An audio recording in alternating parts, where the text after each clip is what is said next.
Hello my lovely students, welcome to my channel code with Shalini. आज हम chapter number 5 की 5th topic को study करेंगे, दैट इज स्कैनर क्लास।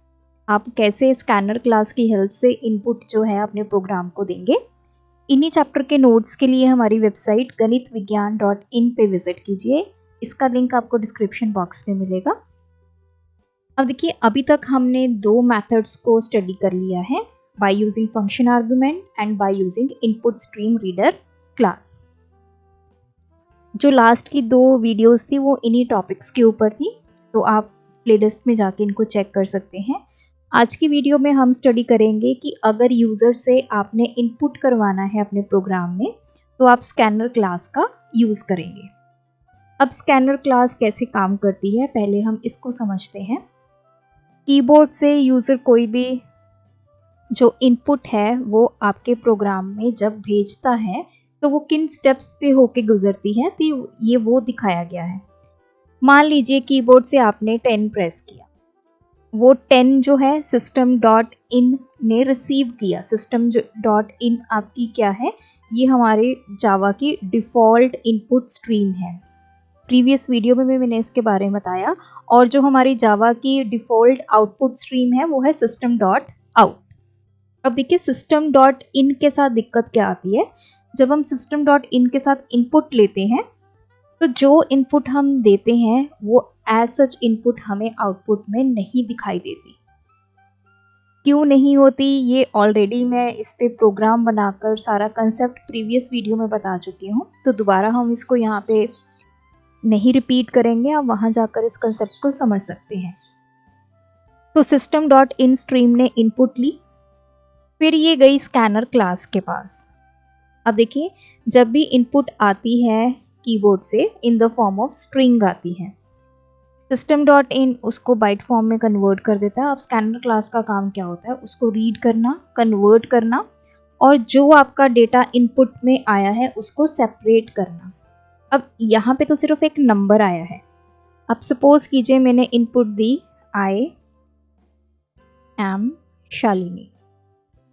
मान लीजिए ये प्रोग्राम को मुझे इनपुट देनी है, तो इसको सेपरेट कैसे करेगा, आई को ये अलग से रीड करेगा, एम को अलग से और शालिनी को अलग से।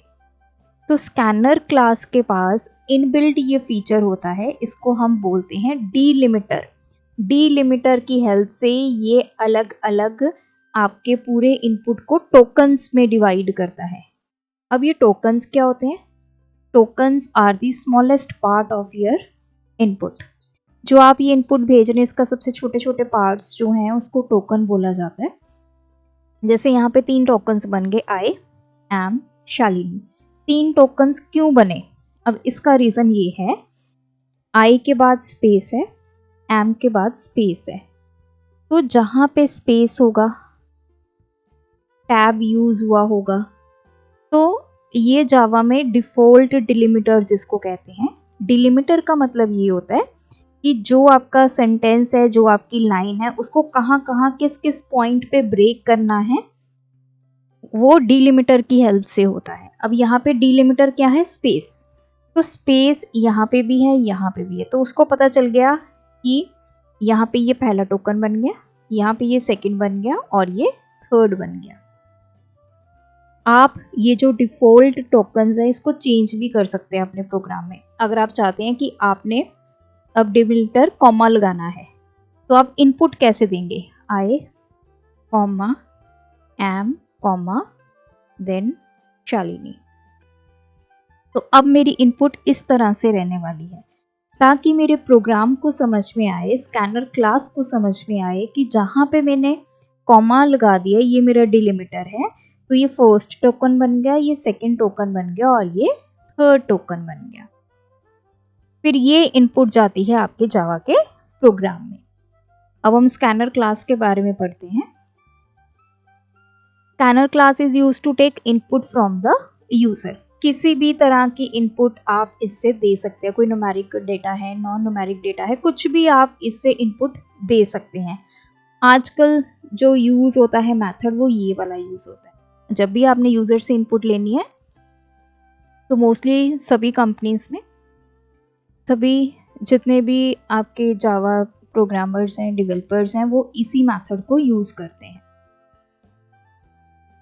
It can read different types of data.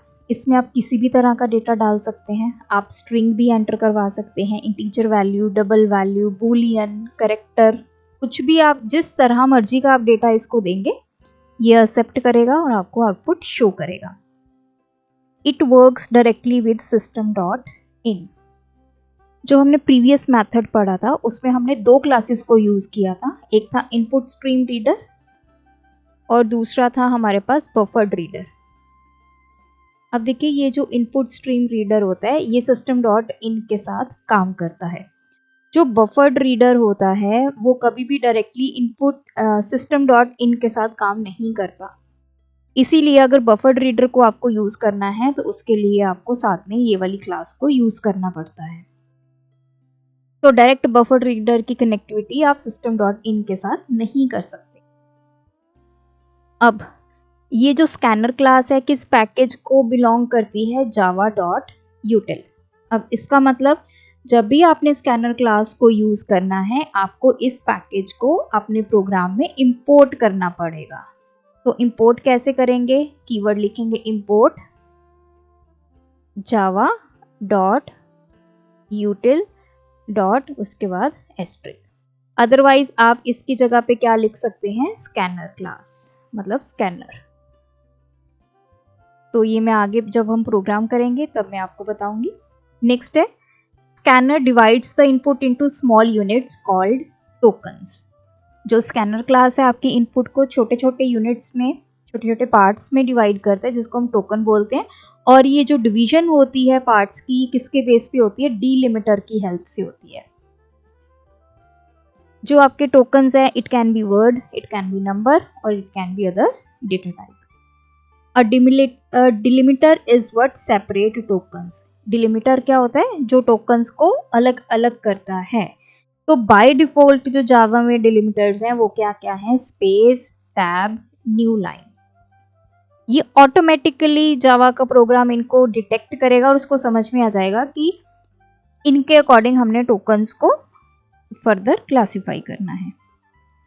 अब डिलिमिटर अगर आप चेंज करना चाहते हैं, जैसे आप कॉमा डालना चाहते हैं या आप सेमीकोलन डालना चाहते हैं, वो चेंज भी आप कर सकते हैं। उसका वे क्या है चेंज करने का वो मैं आपको बता देती हूँ। सबसे पहले तो आपने स्कैनर क्लास जो है वो आप उसका ऑब्जेक्ट क्रिएट करेंगे। ऑब्जेक्ट क्रिएट हमने कर लिया SC। अभी आपकी स्कैनर क्लास है, this is your class scanner class. इसका हमने ऑब्जेक्ट क्रिएट कर लिया ऐसे। अब जितने भी इसके मेथड्स होंगे उनको हम कैसे कॉल करेंगे? Using this object SC। तो मैं लिखूंगी SC डॉट, हमने इसका एक मेथड कॉल किया जिसका नाम है यूज डिलिमिटर और ब्रैकेट के अंदर हमने वो डिलिमिटर जो है वो इन्वर्टेड कॉमास में डाल दिया। तो डिलिमिटर अब हमारा क्या सेट हो गया? कॉमा। अब हमें इनपुट कैसे देनी है ये आपने ध्यान में रखना है। अब आप इनपुट के में हाई, जैसे I live in India, high comma I comma live comma in comma फिर इंडिया। तो अब कितने टोकन्स बन गए? 1 2 3 4 एंड 5। टोटल इसमें 5 टोकन्स क्रिएट हो गए बेस्ड अपॉन दी कॉमा। तो ये थी हमारी जनरल इंट्रोडक्शन स्कैनर क्लास की। अब हम देखते हैं कि स्कैनर क्लास के कौन कौन से मेथड्स होते हैं। मेथड्स मतलब उसके फंक्शंस। ये बहुत इंपॉर्टेंट है, जो मेन है वो मैं आपको करवा देती हूँ। सबसे पहले अब मान लीजिए आपके पास एक इंटीजर डेटा है, ये आपने यूज़र से इनपुट करवाना है। आप चाहते हैं कि यूज़र A में कोई वैल्यू इनपुट करे, लेट्स से 10, और ये आप स्कैनर क्लास से करवाना चाहते हैं। सबसे पहले तो आप इंपोर्ट करेंगे अपने पैकेज को java.util.scanner। फिर आप स्कैनर क्लास का ऑब्जेक्ट क्रिएट करेंगे। तो पहले मैं आपको प्रोग्राम समझा देती हूँ, फिर वापस इस स्लाइड पे आते हैं। अब देखिए ये है कि स्कैनर क्लास काम कैसे करती है। सबसे पहले तो आपने इंपोर्ट करनी है स्कैनर क्लास। तो ये java.util पैकेज को आप अपने प्रोग्राम में इंपोर्ट करेंगे। नेक्स्ट है स्कैनर क्लास का ऑब्जेक्ट क्रिएट करना। तो जब एक बार ऑब्जेक्ट क्रिएट हो जाएगा तो हम उस ऑब्जेक्ट के थ्रू जो स्कैनर क्लास के अंदर मेथड्स पड़े हुए हैं उनको असेस कर पाएंगे। फिर जैसी आपकी इनपुट होगी, अगर इंटीजर है तो उसके लिए हम कौन सा मेथड कॉल करेंगे, नेक्स्ट इंट। अगर आप डबल इनपुट लेना चाहते हैं, मतलब आपने लिखा डबल, एक वेरिएबल ले लिया a, इसमें आप इनपुट चाहते हैं स्कैनर क्लास की हेल्प से, तो आप कौन सा मेथड यूज करेंगे, नेक्स्ट डबल। तो ये मेथड्स के बारे में मैं बात कर रही थी, तो पहले हम इसको समझ लेते हैं कैसे स्कैनर क्लास काम करती है, फिर वापस से इन मेथड्स के ऊपर चलेंगे। तो ये डिफरेंट मेथड्स हैं जो हमें हेल्प करते हैं इनपुट को रीड करने के लिए। अलग अलग डेटा टाइप्स के लिए अलग अलग मेथड्स हैं। फिर आपकी जो इनपुट है वो प्रोसेस होगी, जो भी कैलकुलेशंस हैं वो सारी होंगी और आपको रिजल्ट शो हो जाएगा। और लास्ट में हम क्या करते हैं कि जो स्कैनर क्लास का जो हमने ऑब्जेक्ट क्रिएट किया होता है उसको हम कर देते हैं क्लोज। जैसे मैंने sc नाम का ऑब्जेक्ट क्रिएट किया तो sc डॉट क्लोज। ये हम क्यों करते हैं, ये कोई मैंडेटरी नहीं है, लेकिन एक अच्छी प्रैक्टिस है ताकि जितने भी इसमें सिस्टम के रिसोर्सेज लिए हुए हैं, आपकी मेमोरी भी यूटिलाइज हो रही है, आपके इनपुट आउटपुट के रिसोर्सेज भी यूटिलाइज हो रहे हैं, तो जितने रिसोर्सेज इसने ऑक्यूपाई किए वो सारे वो रिलीज कर दे। तो इसके लिए हम इसको करते हैं क्लोज। अब आते हैं एक छोटे से प्रोग्राम में। प्रोग्राम में मैंने क्या किया है, नेम एंटर करवाया है और मार्क्स एंटर करवाए हैं। तो यहाँ से समझते हैं। सबसे पहले import java.util.scanner। तो मैंने यहाँ पे java.util ये मेरा पैकेज है और उस पैकेज के अंदर कौन सी क्लास को इंपोर्ट किया है, स्कैनर क्लास को। क्लास क्रिएट की टेस्ट नाम की, ये मेन फंक्शन है, यहाँ तक तो आपका क्लियर है। अब इस लाइन को देखिए, क्लास नेम स्कैनर, उसका मैंने एक ऑब्जेक्ट क्रिएट किया, ये ऑब्जेक्ट नेम है, इज इक्वल्स टू न्यू हमारा कीवर्ड, ये अगेन क्लास नेम है। अब इसमें जो हमने पैरामीटर्स पास किए वो क्या किए, सिस्टम डॉट इन। जैसे इनपुट स्ट्रीम रीडर में भी जब हम उसका ऑब्जेक्ट क्रिएट करते हैं तो उसमें भी जो पैरामीटर पास करते हैं वो है system dot in. Similarly scanner class का भी जब ऑब्जेक्ट क्रिएट होता है तो हम जो उसमें पैरामीटर पास करते हैं वो है सिस्टम डॉट इन। फिर मैंने एक लाइन लिखी, system dot out dot print enter your name. तो आपके स्क्रीन पे ऐसे आएगा, एंटर योर नेम। अब इस लाइन को देखिए, मैंने एक वेरिएबल लिया नेम नाम का, उसकी डेटा टाइप क्या है, स्ट्रिंग। एक नेम नाम का वेरिएबल है जिसकी डेटा टाइप क्या है, स्ट्रिंग, मतलब इसमें आप स्ट्रिंग एंटर कर सकते हैं। इज इक्वल्स टू, अब स्ट्रिंग एंटर कैसे करवानी है, ये जो हमने स्कैनर क्लास का ऑब्जेक्ट क्रिएट किया था sc डॉट, अब क्योंकि मुझे स्ट्रिंग एंटर करवानी है तो मैंने कौन सा यहाँ पे मेथड यूज किया, नेक्स्ट लाइन। नेक्स्ट लाइन जो मेथड है स्कैनर क्लास के अंदर पड़ा हुआ, ये मेरी स्कैनर क्लास है, इसके अंदर अलग अलग मेथड्स पड़े हुए हैं, जैसे नेक्स्ट लाइन, अकेला नेक्स्ट, नेक्स्ट इंट। तो अब मुझे पहले ये देखना है कि मुझे इनपुट क्या करवाना है, मुझे इनपुट एक स्ट्रिंग करवानी है। तो जैसे मैंने नाम लिख दिया अपना, ये मेरी एक स्ट्रिंग हो गई। तो स्ट्रिंग के लिए मैं कौन सा मेथड यूज करूंगी, नेक्स्ट लाइन। तो इस ऑब्जेक्ट के हेल्प से हमने नेक्स्ट लाइन फंक्शन को कॉल कर लिया, जो ये मेथड है इसको कॉल कर लिया। तो अब मेरे नेम वेरिएबल में ये वैल्यू चली गई। देन उसके बाद, अब इसको यहां से हटा देते हैं, उसके बाद यहाँ पे आ जाइए, फिर आया system dot out dot print enter your marks, ये मैंने एंटर कर दिया। फिर लिखकर आएगा एंटर योर मार्क्स, अब मार्क्स सपोज कीजिए मैंने 60 एंटर करने हैं, तो ये मेरी एक इंटीजर वैल्यू है। तो मैंने एक, ये आप इंट मार्क्स, स्ट्रिंग नेम, ये आप स्टार्टिंग में भी यहाँ पे भी कर सकते थे, जैसे यहाँ पे इंट मार्क्स स्ट्रिंग नेम, ऐसे पहले भी इसको आप जो है वो डिफाइन कर सकते हो। इनिशियलाइजेशन हम यहाँ पे कर देंगे। तो मेरा एक वेरिएबल है मार्क्स नाम का, जिसकी डेटा टाइप क्या है, इंटीजर। मतलब मार्क्स के अंदर अब मुझे एक इंटीजर वैल्यू एंटर करवानी है। तो मैंने वापस से अब इसके अंदर एक फंक्शन जो मेथड है वो पड़ा हुआ है नेक्स्ट इंट, जो इंटीजर वैल्यू एंटर करवाता है यूजर से। मतलब अगर मैं इन शॉर्ट आपको बताऊं, जैसी इनपुट आपने एंटर करवानी है वही वाला मेथड आपने कॉल करवाना है। इंटीजर एंटर करवानी है इनपुट, तो आप नेक्स्ट इंट कॉल करवाएंगे। डबल आपने इनपुट करवाना है तो आप नेक्स्ट डबल करवाएंगे। लॉन्ग वैल्यू एंटर करवानी है तो नेक्स्ट लॉन्ग करवाएंगे। तो इस तरह से, तो अगेन हमने ऑब्जेक्ट डॉट नेक्स्ट इंट इस फंक्शन को कॉल किया। तो जो भी यूजर 60 वैल्यू एंटर करेगा वो किस में चला गया, मार्क्स में। अब मार्क्स में 60 चला गया, नेम में चला गया शालिनी। उसके बाद system dot out dot println, फिर ये लिखा आएगा हेलो, फिर आएगा आपका name hello Shalini, your marks are.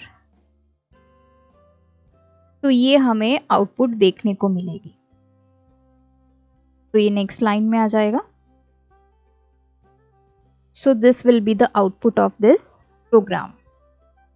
और इसी को हम अब प्रैक्टिस भी करेंगे। अब हम जाते हैं वापस अपने मेथड्स वाली स्लाइड पे। तो ये आ गया। अब इसमें देखिए, अब यहाँ से समझना स्टार्ट करते हैं। मेथड का नाम क्या है, नेक्स्ट इंट। क्या करता है ये, रीड एन इंटीजर नंबर। अगर आपने इंटीजर नंबर को एंटर करवाना है तो आप नेक्स्ट इंट मेथड का यूज करेंगे। तो उसकी एग्जांपल ये दी गई है। डबल के लिए नेक्स्ट डबल, फ्लोट के लिए नेक्स्ट फ्लोट, लॉन्ग के लिए next long, boolean value true false के लिए नेक्स्ट बूलियन, शॉर्ट के लिए, बाइट के लिए। अब ये दो मेथड्स अलग हैं। एक है नेक्स्ट लाइन, जो कि पूरी की पूरी लाइन है, जिसको हम स्ट्रिंग बोलते हैं, उसके लिए होता है। और नेक्स्ट फंक्शन जो होता है ये होता है सिर्फ एक वर्ड को रीड करने के लिए। जैसे मैंने दो चीज़ें हैं, मैंने अकेला शालिनी लिखा, दिस इज़ वन वर्ड, तो उसके लिए मैं नेक्स्ट मेथड भी कॉल कर सकती हूँ। अगर आपका जैसे आपने first name, last name, middle name सब कुछ लिखना है, तो उसके लिए आप कौन सा मेथड यूज़ करेंगे, नेक्स्ट लाइन मेथड को यूज़ करेंगे। अब देखिए इसमें सब कुछ आ गया, integer value, double value, long value, short, string, ठीक है, लेकिन करेक्टर नहीं आया है। तो करेक्टर के लिए अब हमें क्या करना होगा, करेक्टर के लिए अलग से कोई भी स्कैनर क्लास में मेथड जो है वो गिवन नहीं है। तो अब मुझे सिर्फ ए देना है, तो वो मैं कैसे दूंगी अब। तो उसके लिए हमारे पास, हम इसी को यूज करेंगे नेक्स्ट वाले मेथड को। कैसे करेंगे, अब मान लीजिए मेरा एक करेक्टर है C is equals to, object name हमारा क्या है, एससी, जो हमने स्कैनर क्लास का क्रिएट किया है। कौन सा मेथड कॉल करेंगे हम, नेक्स्ट, इसकी ब्रैकेट डॉट, इसके आगे हम लिखेंगे कैर और ब्रैकेट में 0, कैर एट। तो ये सिंटेक्स रहेगा अगर आपने कोई एक करेक्टर एंटर करवाना है। इनपुट आप एक करेक्टर देना चाहते हैं, मान लीजिए आप ए प्रेस करेंगे तो वो ए शो हो आपकी आउटपुट में। तो उसके लिए कैसे इनपुट करेंगे, आप यूज करेंगे नेक्स्ट मेथड का ही। तो sc dot next dot char at और ब्रैकेट में 0। मतलब क्या हुआ इसका, जैसे हम एक वर्ड लिखते हैं, मैंने लिखा इम्पोर्ट। ये है तो एक वर्ड, लेकिन इसमें बेसिकली यूज क्या हुए हैं, ये सारे करेक्टर्स ही यूज हुए हैं ना। तो जैसे मुझे ये पहला करेक्टर लेना है, तो this is character eight 0 position, this is 1 2 3 4 5। तो इसी लॉजिक के साथ ये बनाया गया है। तो अगर आपसे कोई क्वेरी करे कि स्कैनर क्लास में ऐसा कोई मेथड है जो हम ले सकते हैं करेक्टर के लिए, तो डायरेक्ट कोई भी मेथड गिवन नहीं है, लेकिन नेक्स्ट मेथड को आप यूज कर सकते हैं, तो मैंने आपको बता दिया। सो अब हम चलते हैं अपने प्रोग्राम पे। तो ये है हमारा प्रोग्राम। अभी मैं आपको इसको दिखा देती हूँ, ओपन एडिटर। तो ये रहा। तो क्लास नेम मैंने TESST लिया है क्योंकि टेस्ट नाम की ऑलरेडी हमारे पास क्लास बनी हुई है। तो यहाँ से प्रोग्राम को कंपाइल किया, कोई एरर नहीं है, इसको क्लोज करेंगे, राइट क्लिक करेंगे, वॉइड मेन पे क्लिक करेंगे। तो अब ये देखिए, enter your name, name enter किया। अब ये पूछ रहा है एंटर योर मार्क्स, मैंने 60 एंटर किया। तो ये देखिए ये आ गया हेलो शालिनी। नेक्स्ट लाइन में आ गया योर मार्क्स आर 60, क्योंकि हमने वहाँ पे प्रिंट ln यूज़ किया, तो ये दोनों आपके नेक्स्ट लाइन में आ चुके हैं। सो इस तरह आपकी स्कैनर क्लास यूज़ होती है यूज़र से इनपुट लेने के लिए। तो आज की वीडियो में इतना ही। आई होप इस वीडियो ट्यूटोरियल से आपको ये कंसेप्ट क्लियर हुआ होगा। अगर आपकी कोई क्वेरी है तो आप कमेंट सेक्शन में ड्रॉप करें। Thanks for watching. सिंटेक्स हो या सेमीकोलन की परेशानी, फॉलो करें कोड विद शालिनी।